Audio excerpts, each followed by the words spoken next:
नमस्कार भैया और बहनी। और चींटी को हिंदी में कहते हैं आंट। आइए पढ़ते हैं कैसे होता है रिस्पायरेशन इन प्लांट। जी हाँ साथियों, जैसा कि आप जानते हो कि क्लास 10th के बायो का एक ठो चैप्टर है लाइफ प्रोसेस, तो उसकी पूरी एक सीरीज चल रही है, यानी कि उसके जितने भी छोटे छोटे टॉपिक हैं सबको यहाँ कवर किए जा रहे हैं। तो आज बारी है रिस्पायरेशन इन प्लांट की। पिछले वीडियो में हमने रिस्पायरेशन इन एनिमल यानी कि हमारे अंदर कैसे होता है उसको पढ़ लिया था। अब देखो ये जो रिस्पायरेशन क्या होता है, कैसे होता है, प्लांट के अंदर कैसे होता है, प्लांट कैसे सांस लेता है, इन सब के बारे में एकदम पूरा टोटली जानने वाले हैं। एग्जाम में रिस्पायरेशन से कोई क्वेश्चन छूटने वाला नहीं है, ये मेरा दावा है। आइए चलिए अब समझते हैं रिस्पायरेशन के बारे में। तो देखो पहले हमने समझ चुका है कि रिस्पायरेशन होता क्या है, कि जब हम लोग सांस ओस लेते हैं उस सांस से जब एनर्जी बनती है उसे हम रिस्पायरेशन कहते हैं।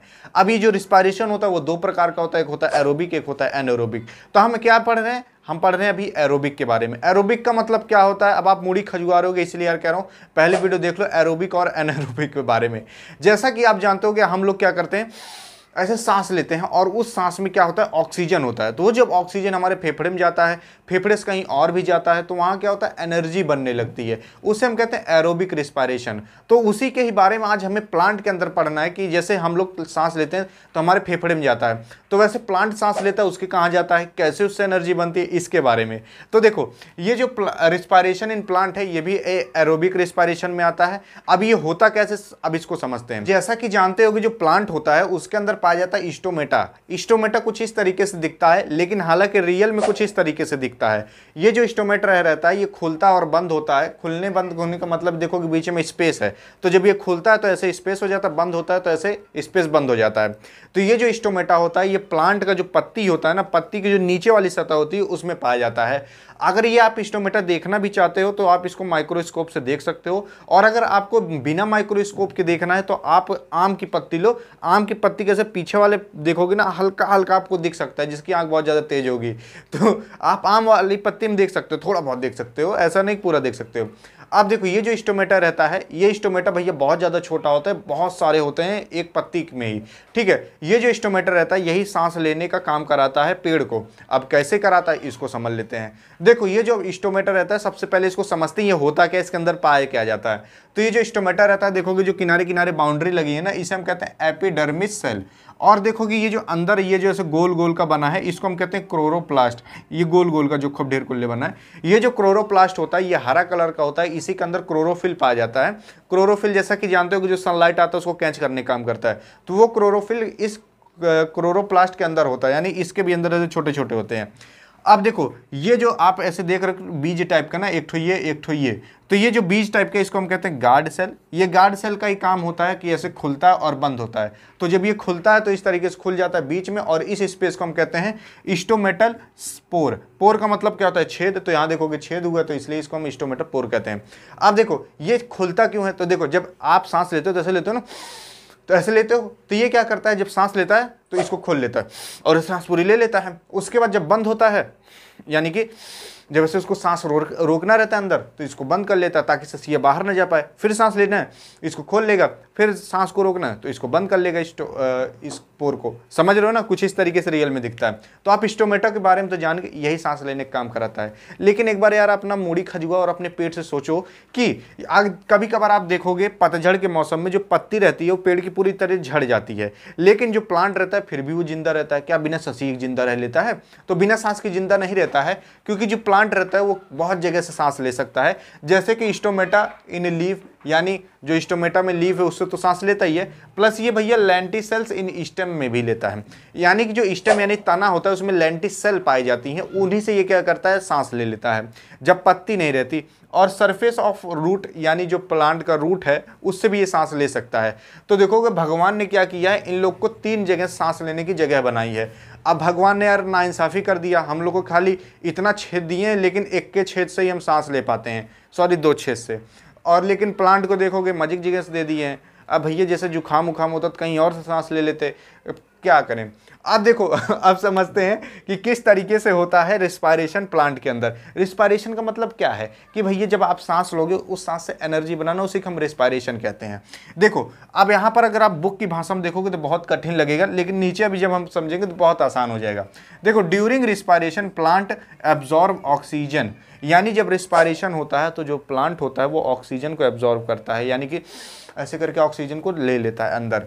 And use them with glucose to create CO2 water energy. तो यहाँ देखो एनर्जी बन गई है। तो जब ये क्या करता है, प्लांट ऑक्सीजन को ले लेता है, उस ऑक्सीजन क्या करता है ग्लूकोज के साथ मिला देता है, और उसके बाद क्या होता है एनर्जी बन जाती है, पानी निकलता है और CO2 निकलता है। अब बहुत से लोग मूड़ी खजुआ रहे होंगे, यार मैं तो सुना था जो प्लांट रहता है वो ऑक्सीजन को बाहर निकालता है, CO2 को अंदर लेता है। लेकिन यहाँ पर आप कह रहे हो कि ऑक्सीजन को ये अंदर लेता है और CO2 को बाहर निकालता है। हाँ ये बात ये सही कह रहे हो आप। देखो यहाँ पर क्या है, यहाँ पर रिस्पायरेशन हो रहा है। रिस्पायरेशन का मतलब क्या है, प्लांट एनर्जी बना रहा है। देखोगे एनर्जी बना रहा है। तो जब प्लांट रिस्पायरेशन करता है ना, तो उस दौरान प्लांट जो रहता है वो क्या करता है, ऑक्सीजन को लेता है अंदर, CO2 को छोड़ता है बाहर। लेकिन जब प्लांट में फोटोसिंथेसिस होता है, फोटोसिंथेसिस का मतलब ये होता है कि जब प्लांट खाना बना रहा होता है, तो खाना बनाने का मतलब क्या है कि प्लांट में पानी आप डाल दिए हो, प्लस प्लांट क्या कर रहा है, सनलाइट ले रहा है, और क्या कर रहा है वो CO2 ले रहा है, तब वो क्या करता है खाना बनाता है। तो दिन में जो प्लांट होता है वो CO2 को अंदर लेता है, ऑक्सीजन को बाहर छोड़ता है। लेकिन रात के दौरान जो प्लांट रहता है वो ऑक्सीजन को अंदर लेता है और CO2 को बाहर छोड़ता है। समझ गए ना। इसीलिए कहा जाता है कि रात में पेड़ के नीचे नहीं सोना चाहिए, क्योंकि रात में पेड़ CO2 को बाहर निकालता है, तो पेड़ के नीचे CO2 की मात्रा बढ़ जाती है, और आप वही बार बार CO2 सूंघते रहोगे, और पता लगा कौन पाद उद दिए तो CO2 की मात्रा और ज़्यादा बढ़ जाती है।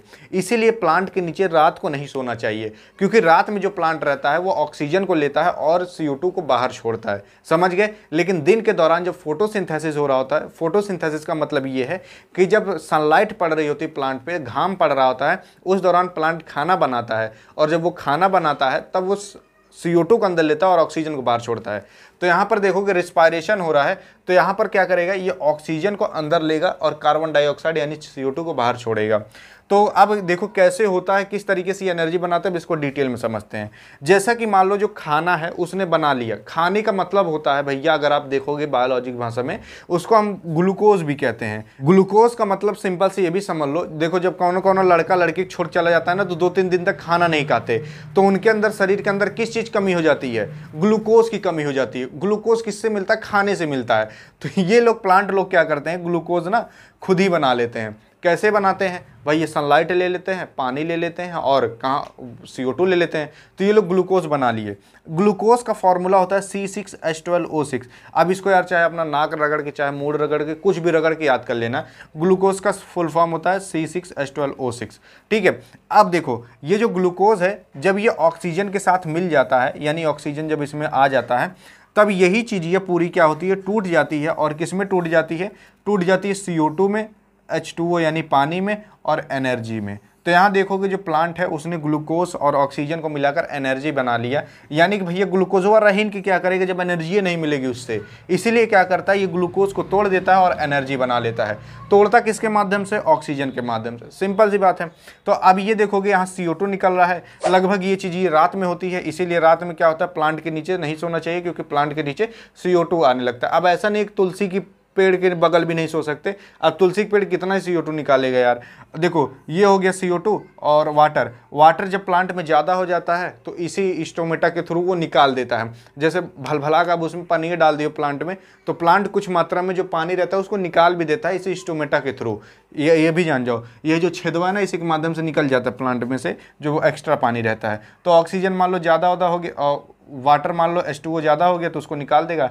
एनर्जी जो है, एनर्जी भैया एनर्जी से ये खड़ा रहेगा, मतलब प्लांट खड़ा रहेगा।